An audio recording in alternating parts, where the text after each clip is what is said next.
حدیث شریف کا مفہوم ہے، اگلا سوال سنیے، حدیث شریف کا مفہوم ہے کہ حضرت جبرائیل امی علیہ السلام نے بی بی پاک صلی اللہ علیہ وسلم سے فرمایا مجھے اللہ تعالیٰ نے حکم دیا ہے کہ میں ایک بستی کو، نبی پاک علیہ السلام سے ارشاد فرمایا کہ اللہ نے مجھے حکم دیا ہے کہ میں ایک بستی کو الٹا دوں، تو میں نے کہا کہ وہاں تو تیرا فلاں بہت نیک بندہ ہے، تو فرمایا سب سے پہلے اسی ہی پر بستی کو الٹا دو۔ تو ہم صرف سجدے کریں یا دین کے لیے اور کوئی کام بھی کریں؟ تو دیکھیں یہ ہے نظام بدلنے کی بات، اس میں کوئی شک نہیں کہ بعض اوقات نظام کے لیے کردار ادا کرنا وہ آپ کے سجدے اور قیام سے بہتر ہے۔ وہ کیا جملہ کہا جاتا ہے کہ یہ ظالم جھک گئے سجدے میں جب وقت قیام آیا، اور یہ بات بالکل حقیقت ہے۔ جو بندہ بھی نظام بدلنے کے لیے نکلتا ہے وہ صرف اپنی ذات کے لیے نہیں لڑتا، وہ پورے معاشرے کو راہ راست لانے پر کے لیے کردار ادا کرتا ہے،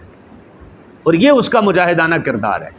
اب سنیے گا، اس لیے کہا جاتا ہے کہ صوفی اور مجاہد میں فرق ہے۔ صوفی کا تقوی متعدی نہیں ہوتا، صوفی صرف اپنی ذات تک محدود رہتا ہے، اور عالم اور مجاہد اس لیے زیادہ شریعت کو پسند ہے کیونکہ اس عالم کا اور مجاہد کا تقوی اپنی ذات تک محدود نہیں ہوتا، بلکہ نبی پاک علیہ الصلوۃ والسلام کی امت کے لیے کردار ہوتا ہے۔ آپ کو میں نے اس حوالے سے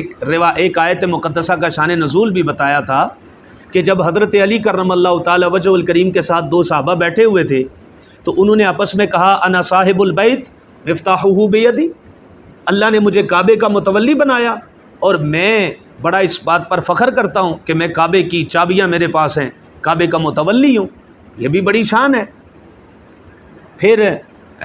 دوسرے صحابی بولے، وہ کہنے لگے کہ اللہ نے مجھے حاجیوں کو پانی پلانے کی ذمہ داری دی، رسول اللہ نے مجھے یہ ذمہ داری سونپی ہے، مجھے بھی اس بات پر فخر ہے۔ تو پاس حضرت علی بیٹھے ہوئے تھے، انہوں نے کہا نہ کعبے کا متولی ہوں نہ میں حاجیوں کو پانی پلاتا ہوں، انا مجاہد فی سبیل اللہ، میں تو اللہ کی راہ میں جہاد کرنے کے لیے نکلا ہوں۔ تو اسی وقت فوراً قرآن کی آیت آ گئی، فرمایا اجعلتم سقایۃ الحاج و عمارۃ المسجد الحرام کمن آمن باللہ والیوم الآخر وجاہد فی سبیل اللہ لا یستوون عندہ،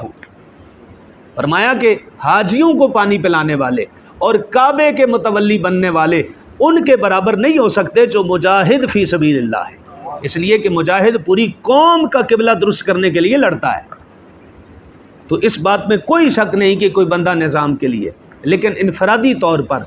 یہ عمل انتہائی مشکل ہے۔ اب مسلح جد و جہد کے تو اسلام میں اس وقت ہم قائل نہیں ہیں کہ مسلح جد و جہد کی جائے اور ہر شخص کو کھڑے کر کے یہ کہا جائے کہ تم داڑھی رکھو ورنہ کوڑے کھاؤ، یہ تو خیر عمل نہیں۔ ریاست کی کچھ ذمہ داریاں ہوتی ہیں، ریاست کو چاہیے کہ وہ اللہ کے دین کو نافذ کرنے کی کوشش کرے، تو دعا کریں اللہ تبارک و تعالیٰ، بہرحال جس کے دل میں یہ جذبہ ہے کہ وہ اٹھ کر نظام کو بہتر کرے۔ میں تو اکثر یہ کہتا ہوں کہ ہم شراب کی مذمت کرتے ہیں پر شرابی کی مذمت نہیں کرتے۔